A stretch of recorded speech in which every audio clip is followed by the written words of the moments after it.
And welcome back to the worst year of our lives. Now with 100% less Dan, and I would say 100% more Drew, but we had 0 Drew last time, and 100% of 0 is still 0. So we just have more Drew. What I'm trying to say is Drew's here and Dan's not. Guys, are people with me? I guess. Is anyone with me? Hello? Is anybody... McFly! Is anybody out there? Anybody out? That's a Our Lady Peace song, isn't it? Yeah. Yes, it is an Our Lady Peace song. Our Lady Peace, who did the theme song for Chris Benoit, who is not on this show anymore. Segue.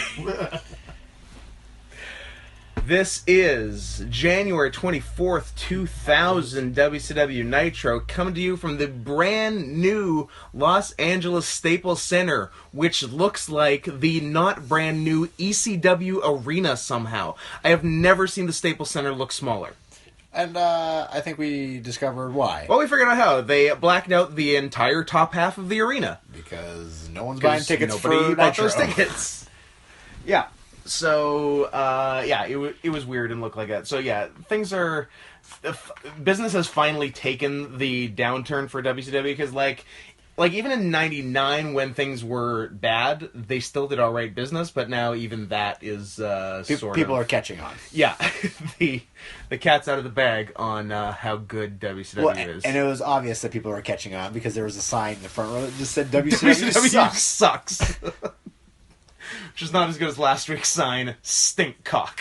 But there was a sign this week that said, I love camel toe. Yes, there was. So, I love the lax to a non-existent policy on removing signs at WCW shows, because I feel like they had their own problems. Like, they couldn't... There was too much to maintain at that point.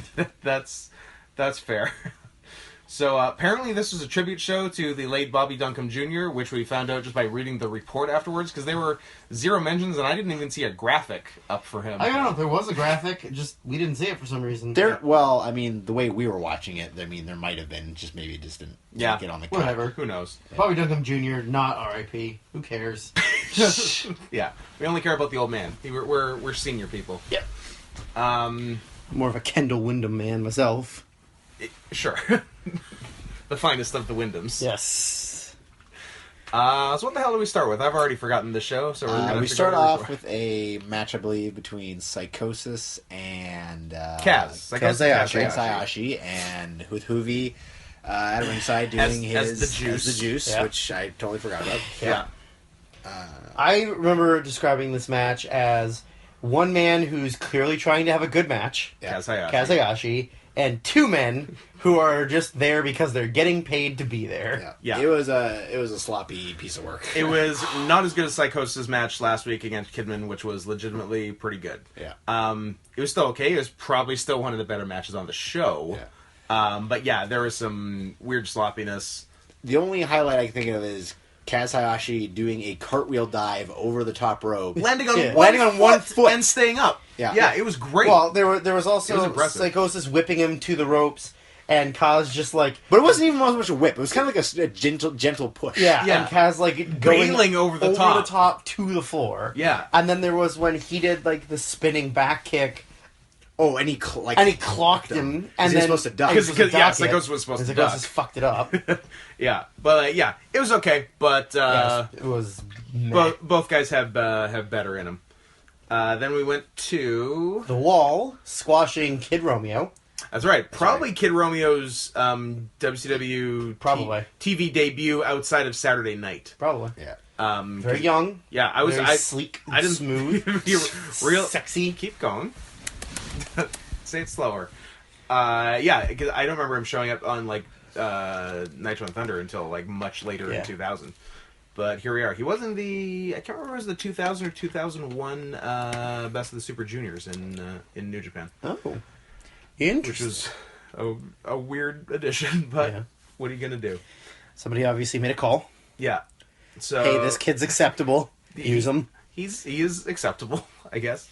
The Wall kicked his ass. Yeah, it was not even entertaining kicking his ass Yeah, either. it wasn't was anything. like Romeo got like too much offense in. Like at one point, he hit like multiple drop kicks. Like in a Yeah, like, he too drop much. kicked him out of the ring, hit like an Dives. plancha, and then Yeah. they went back in and Wall beat him up. Yeah, and like he kicked out of some of the Wall's move. Like Wall would hit a move Yeah. and go for a pin. Yeah, Wall give him like and a he- world's strongest yeah, slam. and he would like kicked kick out. Like what the hell is that? Yeah, it was But yeah, that match was not a great squash, but. Yeah. And then was it around this time we got the Ernest Miller promo? Nope, we No. got the 3 count.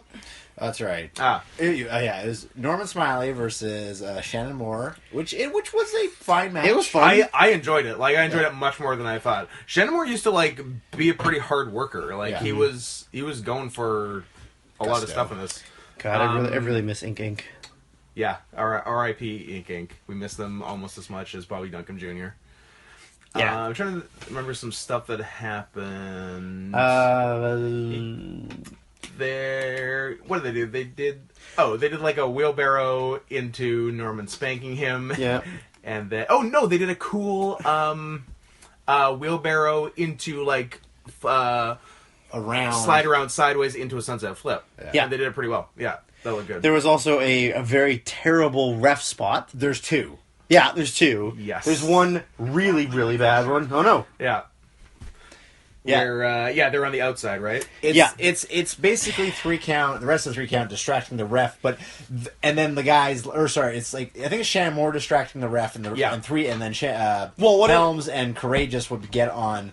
Not Norman, but they would do it right in front of the ref. They wouldn't wait till the ref was. What it was It was before Shannon distracted him. Shannon got thrown out, and Norman went out after him. And then when the ref came out, Shane had already gone to grab Norman's arms to like hold him back so that Evan could hit him. But the ref had to walk like right between that to go check on Shannon. But he would have seen everything. Yeah, exactly. Yeah. So, again, for the second time in as many weeks, bad ref stuff Bad refs. going on. Yeah. This is better than the last one, probably. Yeah, it is. From there, we get Tank Abbott, 2000 MVP. He's still the MVP, but as we'll come to shortly, I have a new number 2 MVP. Yes. Against Al Green, a very confusing Big Al Had to moment. do so much research after what happened in this match. So Tank squashes Al Green, fine, beats him with a punch, and they do like the 10 count knockout. Just ref check on him, see he's knocked out, and be Critical. done. Save us 10 seconds. Yes, critical, over. Yeah. Fire Pro gets it. Yeah. And okay, so it's also random Chris Daniels appearance just before this, because like 3 randos Hanging out in the hallway. show up to Commissioner Nash's office, and Nash is like, No, "Who it was the Scotties. Oh, it was the Scotty. Oh yeah, but that's what the show opened with, a bunch of limos showing up, and the return of Scott Hall after several months of rehab. Or don't just say. not showing up. I'm Or not just, sure. just on the books, I'm not sure if but... it was official. But yeah, he's been out since he resulted in the vacation of 2 titles in November and December. Literally the whole show, just Hall and Steiner were hanging out backstage with prostitutes. Yeah. Yep. So 3 randos show up. They're like, who Busty bitches. wants like an opportunity tonight? And then it was Al Green, not the Reverend, Chris Daniels, and I didn't even see the third person. dude. But yeah, Daniels wearing his weird neck thing with a little bit of hair. Yeah, it's very weird. to look Very at him. twinkish. Very twinkish. Yes. So Al Green and Tank Abbott. I had it in my head because everyone knows the famous Tank Abbott versus Big Al skins match that's going to happen in a few weeks at Super Bowl 2000, and it's Tank Abbott versus Big Al. Al Green has wrestled as Big Al. I assumed that was him. It's not, because after Tank Abbott knocks out Al Green in the ring, he gets into a confrontation with the guy in the audience who is Big Al. Who is Big Al? So they're not the same person. So I look it up on cagematch.de. Because all good wrestling information sites are run by autistic Germans. Yeah. And it has Al Green listed as the Big Al who fought Tank Abbott at Super Bowl, but obviously was not, because we saw they're both two of them on screen at the same time. time. And then I went deep into Big Al in WCW. So Al Green wrestled as Big Al in WCW. The former 911 wrestled as Big Al in WCW, but this guy in the audience was not 911. No. This Big Al was the third Big Al to wrestle in WCW and was just a friend of Tank Abbott's. Yeah, just one of his buddies. Yeah, so the storyline is actually true. Because the gimmick was, he is an old buddy of Tank Abbott's who is mad at him for selling out, I guess? Yeah. Yeah, he went from real fighting to fake fighting. Because he doesn't come on cool motorcycle road trips with him anymore? Because he doesn't come on him anymore. Maybe he doesn't come on him anymore. Maybe he comes somewhere else. Yep. But this match was fine. It was fun. It was a squash. Yeah. Tank has done nothing to lose the MVP spot. Also, in theory, like we discussed, at this point, Tank would have been world champion. Yes. If certain bookers had their way, Tank would have got the strap by now. Which is so funny. Yeah. World champion. And it would have just Tank been Abbott. further MVP, so it's a shame he didn't get it. Yeah. Then, the Urs Miller promo must have happened by now. No. Does that list promos, or is it coming up? Well, but it was after Kidman Vampiro before Luger and Booker. Okay. I thought it was much earlier. So what do we got now? Is it Kidman Vampiro next or something else? It is Terry Funk and Bam Bam in a hardcore match. So good. I was going to say that I believe that was it that Nash offered Bam Bam $15,000 to beat up Terry. Yeah, Nash has a $15,000 bounty on Terry Funk. Yeah, and so fucking Bam Bam's going to do it, and Arn Anderson tries to talk him out of it, and he's not going to do it. Yep. So they go and not gonna do it. Have the match, which was it was a lot of really, really bad chair shots. Yeah, to the shoulder, mostly to Funk's shoulder, and then Funk stopped selling it, not selling them. Yeah, and then a bunch of really good shots to the back on Bam Bam. Yeah, Funk gets some nice shots. Bam Bam's a fat dude; he can take it. Yeah, he can go for it.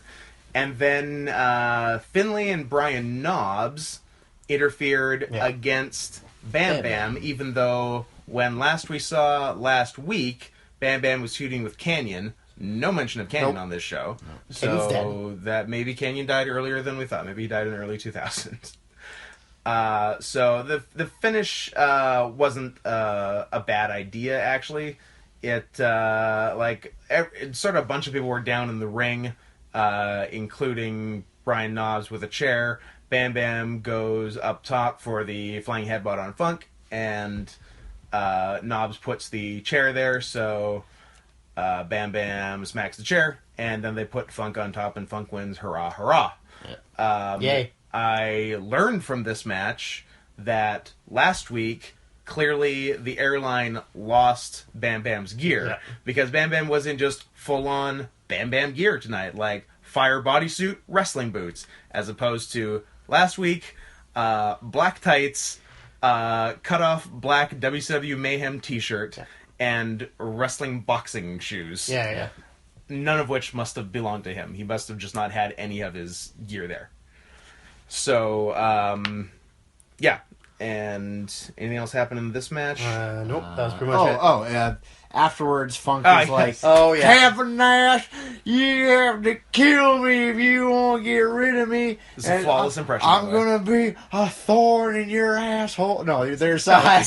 Yeah, we were hoping he'd say that. Terry doesn't swear. It's like, and come Thunder, I'm going to bring reinforcements. So we look up the Thunder results for January 26, 2000. But after the match, sorry, just cut you off. After the commercial, I guess, they go backstage, and Arn Anderson is talking on the phone with whoever the reinforcements are. I was like, so you're going to be there in Las Vegas? Or da-da-da? All right, we'll see you there. It's a done deal, man. Da-da-da. And then we look up the Thunder results. On the following Thunder, Terry Funk wrestles the Kiss Demon, talks to Arn Anderson a little bit, and that's it. Yep. I wish I had more for you. Known NWO member, the Kiss Demon. Literally it. Yeah. Next. Next is the Roadblock Match. Yes. Okay, so the deal for tonight is the world title is vacant. I guess this was all announced on Thunder. And they're going to do Kevin Nash versus Sid in the main event for the world title. However, it's not that easy for young Sid Udy. He has to have a roadblock match before the title match. And it's not the winner has the match with Nash. Sid is having the match with Nash regardless, but he just has to wrestle earlier also. Yes. Yeah. So he was going to wrestle Jeff Jarrett. Jeff Jarrett's brains are still scrambled. Yep. Thanks, Jimmy Snuka. Thanks, Jimmy Snuka. So he has to wrestle a Harris brother. We're not sure which. He sort of wrestles both. It says Dawn. It says Dunn. But that doesn't mean anything. Dunn's probably the guy he pinned. Sure. Probably. But I'm pretty sure you know how to separate the two. Yeah, okay, so here's how you tell your Harris brothers apart. Dawn has the swastika tattoo on his left pec, and Ron has the SS tattoo on his right shoulder. That's how you tell them apart. So Sid wrestled one. But they were wearing long sleeve shirts. So you couldn't tell. So you couldn't tell where their various white power tattoos were. Yeah. So yeah, Sid just kind of kicked both their asses. Yeah, there was really nothing in this match except for the greatest headlock of all time. Oh my god, whichever Harris was putting Sid in headlocks spawned the conspiracy theory the Harris brothers aren't trained wrestlers. He might not be. Like, remember when in like 2001 Chris Benoit was doing the crossface and he was doing like different ways to like kind of hold it. Do He was the experimenting. crossface? He would do things where he would put the guy in the crossface and get both his wrists underneath his chin and almost like cross and like put his wrist down like that. He wouldn't grip his hands. A very safe way of doing it. It's a real Gangnam Style. Kind of thing. And so that's exactly how he was doing those headlocks. Yeah, they were weird. They were not headlocks. He was like, he sort of squeezed the head between the inside of his elbows, and then had his wrists just crossed below him, below his chin. It's very odd. It was bad. It didn't look like a strangulation. Didn't look like wrestling. Sid is a very over babyface. Yeah. We were talking about how weird it is that Sid is sort of has become like the de facto top babyface in WCW, but it's sort of working. Yeah. And like we were all kind of on the fence, but like as the match was going on, I'm like, Sid's fucking over. I'm getting into this. And then Sid powerbombed the fuck out of one of the Harrises. It must have been Ron. I think Ron, like, got him up, like, all the way up easily, smashed him. It was great. I'm like, alright, totally on board with Sid. After Dawn took a really shitty chokeslam. Yes. Yeah, one took a shit chokeslam, then the other took a good... Oh, yeah, because they did, like, a twin swap. Yeah. And then... Good move. I am a fan. And then lost anyway. And, yeah, awesome powerbomb. Sid, number 2 WCW MVP of 2000 so far. It is his to lose. Yeah. Yeah, that was it for that. Yep. Next up, we get Billy Kidman and Vampiro. Pretty good. Very good. Yeah. Like a spot right near the beginning was Vampiro powerbombing Kidman. Yeah, I believe the second move of the Vampiro, like, I believe they opened, Vampiro booted them, hit a snap suplex, picked him up, hit a running powerbomb. Yeah. And we're like, but you can't powerbomb Kidman. Didn't stop him. Also didn't stop him from powerbombing Kidman a second time in the match. Yeah. But then also kind of blowing the face jam later. Here's how the match went. It's pretty funny, actually. Powerbombs Kidman, tries another powerbomb Kidman, gets a bad you can't powerbomb Kidman face jam as a result. Kidman tries a Rana, Vampiro powerbombs him. Bam! For the second time. Vampiro slings him up over his shoulder, starts climbing the ropes, gets 1 foot on the bottom, 1 foot on the middle, goes for another powerbomb, Kidman runs him from there, finish. So, second, like, odd move for Kidman to win a match with in a row, because after winning with You Can't Powerbomb Kidman last week. But overall, the match was pretty good. I feel like there was one sort of awkward point, but they covered it pretty quick. Yep. And besides that, good. Kidman did a dive that was fine with the cameraman on the apron and dove over him, and it looked real cool. Oh yeah, super cool. One thing. And Kidman came out with Tori maybe for the first time because he didn't come out with her last week, and she was a babe. Well, one thing we should backtrack to a little bit that I just remembered during the Shannon Moore Norman Smiley match was the amazing Kevin Dunn camera work. Oh yeah, quick zooms in and out. It was real fast. But that was done as a joke. Yeah. Whereas Kevin Dunn in WWE now does it for real. Yeah. And everything sucks. Yes. Oh, and wrestling is garbage. Just remember, the Ernest Miller promo was after the Tank Abbott, because remember when Heenan went up to talk to Big Al, and then they accidentally played his music. You're right. And then he actually came out, and all he did was come out with his new look, danced, and called people fat, and then left. Yeah, it's basically the debut of... Challenge a Fat Guy. Yeah, the debut of the most current The Cat gimmick. Yeah. I guess he'd been gone for a few months and has not come back. So he's got which is like the story of everyone. Pretty much, every guy disappears for a couple months and just comes back as something. Yeah. So this was that. One other thing I forgot was in the Terry Funk match. The classic like Terry Funk striped tights that he wears. Is he normally wears the black, white, and red stripes, but he also has black, white, and gray stripes. And I always get worried when I see him wearing the black, white, and gray stripes that I've lost the ability to see color. Yeah. So thank you guys for assuaging my fears on that, and that is also what you saw, that you did not see red stripes. So that takes us back to present. That's not red stripes. What? Yeah, actually, I saw red stripes too. You may need to go to a hospital. So a post Kidman Vampiro. Yeah. We have an attempted Mean Gene Vampiro promo. Audio problems. With tons of audio problems. That then comes back to Shivani going to Tenay, so Mike, how are you? Yeah, they're like, well, one of those technical difficulties where the announcers have to cover. So, Mike, how are you? Like, even the announcers are like, this is fucking awful. They are collecting a paycheck. Yes. Then that feeds into the next match, which is Total Package and Booker T. The match was nothing. I don't want to alarm anyone. Lex Luger is still big. Yeah. Actually, now we know exactly how big he is because he told us. He is 6'4". He is 275 pounds. He has 4% body fat, which is very unhealthy. He has an 11-inch dick. No, that's Booker T. Booker T's in the Yeah. So this match was nothing, but it made us have the, I guess, realization that, like, at this point in 2000, Elizabeth has been in wrestling for 15 years. I checked. 1984 was her debut. Okay, 16 years. So 16 years in the business. Yeah.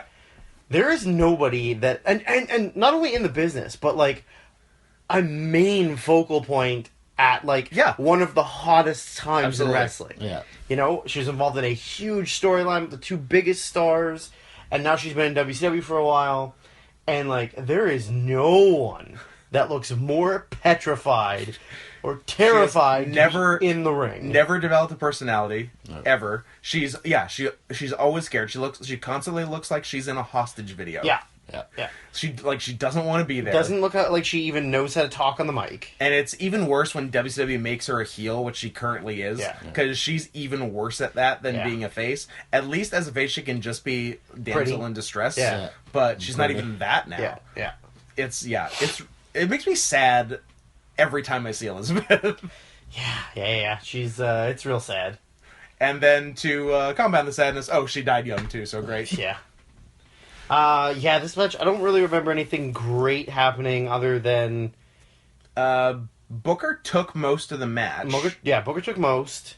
They brawled around the ring a little bit. Elizabeth tried feebly to interfere. Yeah. Midnight came and scared her away. Yep. With her pecs. With her pecs, not boobs. Not boobs. Only to have Stevie Ray come out. And Stevie Ray comes out and distract the refs. While Big T comes out in his fucking sweet late 90s tracksuit. Yeah.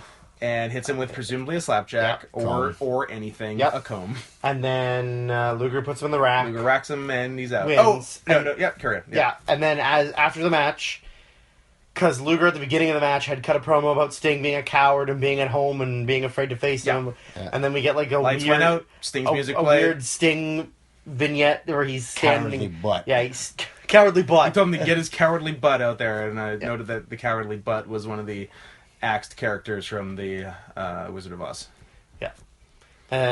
Sting shadow appears. Points a bat. And disappears. He spooked him. Yeah. And he gave him a real spaghetti. And Liver runs. Yeah. So after the match, we then get a second attempt at Mean Gene interviewing Vampiro. Yeah, good thing we came back to this. Coming back to a thing that was completely irrelevant. Just a waste of time. It was Vampiro saying, Kidman, I respect you, you beat me, let's have a match on Thunder. Bam, done. Yeah.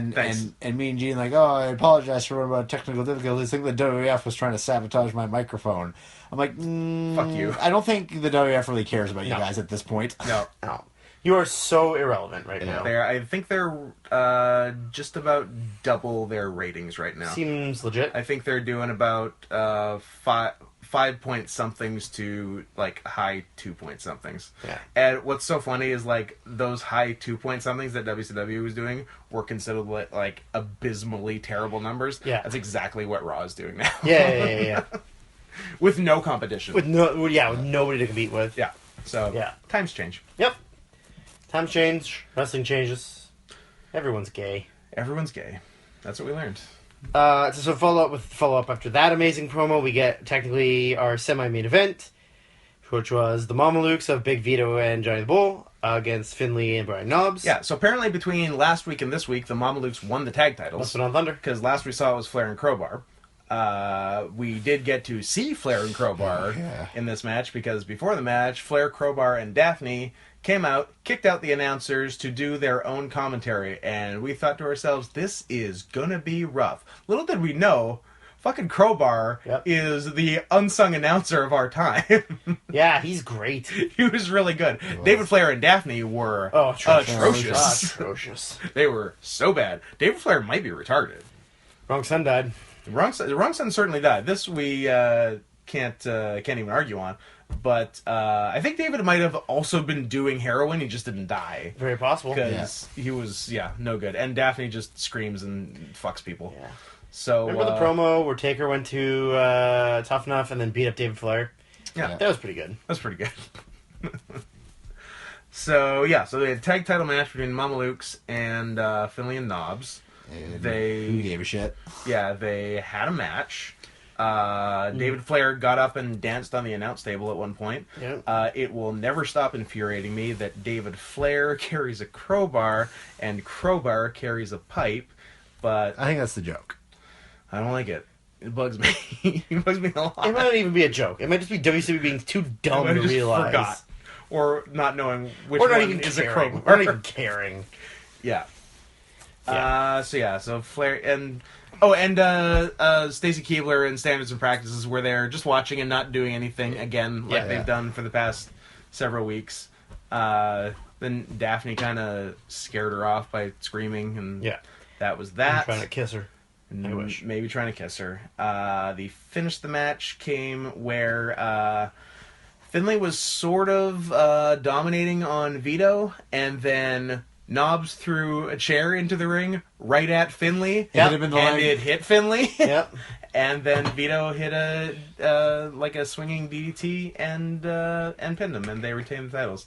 And then Finlay didn't seem mad at him afterwards. Mm-hmm. It was just like, well, that happens all the time, so we're bound to hit each other accidentally with a chair at some point. Que sera, sera. And they seem to move on with their lives pretty happily. And I think Knobbs is also the hardcore champion. Who cares? But I'm going to file that under Who Gives a Shit. Did he win some kind of junkyard battle royal? I don't know if he won it, but he was definitely in one. He was in it. And that takes us to the main? That leads us to the main. Takes us to the main, which is... The only thing between that and this was Nash getting a massage and saying that he had it under control. Yes. Then Nash coming down for the match and cutting a promo of a typical Kevin Nash. I don't really give a shit about what I'm doing right now. No. So I'm just gonna be a goofy, silly man. I'm just putting in time here. Yeah. Yeah, get that paycheck. Yeah, this match also made us realize that through all his fucking round of the years, actually basically 1998 onwards. Yeah. I was thinking 99, 2000, but no, everything he did from 98 onwards. He was WCW and then nothing, and then TNA. Yep. Never did anything. Nope.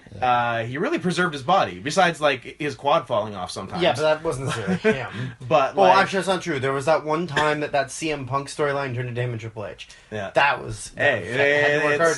It's gonna happen.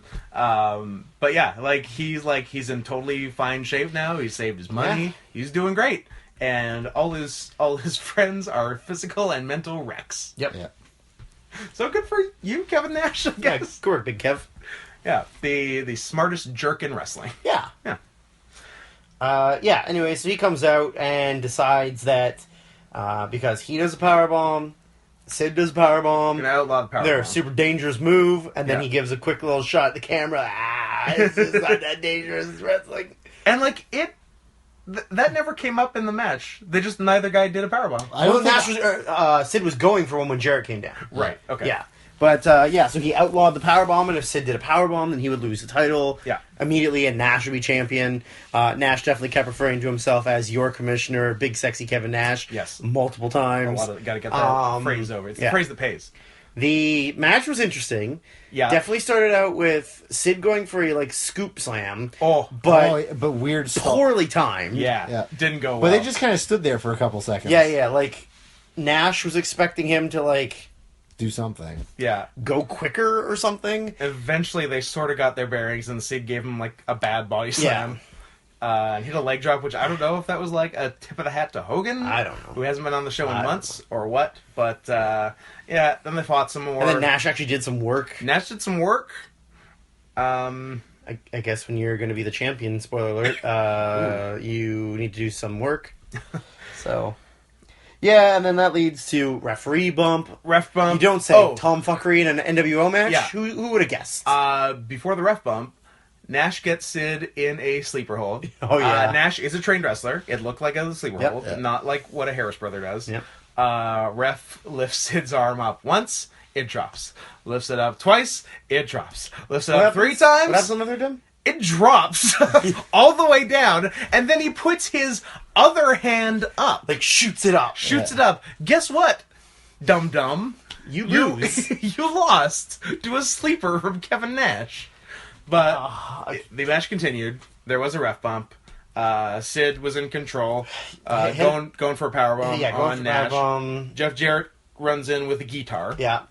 Sid gives him a terrible bump, one punch. Because Jarrett is probably not cleared to even be bumping. Yep. Because he's got scrambled brains. Yep. Get the guitar. Sid gets the guitar. Uses the guitar. Smashes Nash with the guitar. Then goes down himself as well. Yeah. For reasons unexplained. I think it was to trick the referee into making it look like he didn't use the guitar. Yeah. That he got hit with the guitar. But it doesn't even make sense. That doesn't make sense. Because the ref's already down. Yeah. So then go for the pin. Sid slowly crawls over to Nash and pins him. Wait, was that the finish, or did more things happen? No, he crawled over and pinned him. Was that it? Yep. Oh, that's it. Yeah. So I don't really know why Sid sold. So and this confused me because when I looked at the upcoming Thunder results, I saw the main event of Thunder was world champion Kevin Nash defending in a 3-way against Sid and a Harris. So foolish me to assume that Nash won the title 2 days earlier. He did not. Nope. Sid won. On Thunder. Nash strips Sid of the title, gives it to himself, and then loses it in the 3-way to Sid, who taps Nash out with a crippler crossface. Yeah. Because I guess they were still hoping Benoit would come back? I'm not even sure. Because he hadn't debuted on Raw yet. Nope. He debuts the Raw after that Thunder, I think. I think he debuted on the 31st. Yeah. So, that was interesting. So world champion Sid, and you know what? He's the #1 babyface, so he should have the title. Because Sid's great now. I love Sid. Yeah. Sid won me over. Anyone who can power on Harris like that is cool him out. And anyone who can swing a softball bat like that is my kind of guy. Sid's I'm on Team Sid. So we've kept it right around the time we want it. So the thing with these Nitros in the early 2000s, they're actually a little different than the like fall winter 99 and then later in 2000 in that they're not the crazy Russo train wrecks. Yeah, because Russo's in purgatory right now. So these are like these sort of lame duck shows booked by Sullivan and other people. Yeah, which they're not as crazy. Like there's actually some okay matches, but they're kind of boring. But like these are like one thing to look forward to is that these are the most boring Nitros we'll watch because as the year goes on, they just get bonkers. Yeah, so, like, crazy. We won't be bored at any rate. So maybe a little bit more infuriated at sure things. We'll be angrier but less bored. So yeah, you take six of one, half a dozen of the other. So yeah, so it'll be interesting how things progress. Kelly was saying earlier today after having watched 3 Nitros, like he's just getting sad. Yeah, and I fully understand that. But I think at the very least the sadness will turn to anger, as it so often does with you. so something to look forward to at the very least. And like, it's just everything, like the whole atmosphere of the show, and just the top half of the arena tarped off was a little sad. Like it's always dark. And it was real dark. And the WCW sucks sign was pretty good. And someone who in theory paid money to go. It's good seats. They probably paid. Yeah, it's not a comp seat. No, it's like watching a loved one die of cancer. Like that's the only way I can really put it. 2000 WCW, the terms of endearment of wrestling promotions. Yeah. It's the amour of wrestling promotions. Luckily, Vince McMahon on March 26, 2001, puts a pillow over his elderly wife. Smothers him with a pillow. Sorry, amour spoilers. Also, some shit really... I hope somebody gets really mad at a more spoiler. Also, some shit really goes down in Funny Games if you want us to continue spoiling Mikhail Haneke movies. Anyway, we're not going to get better than that. See you next week. Bye.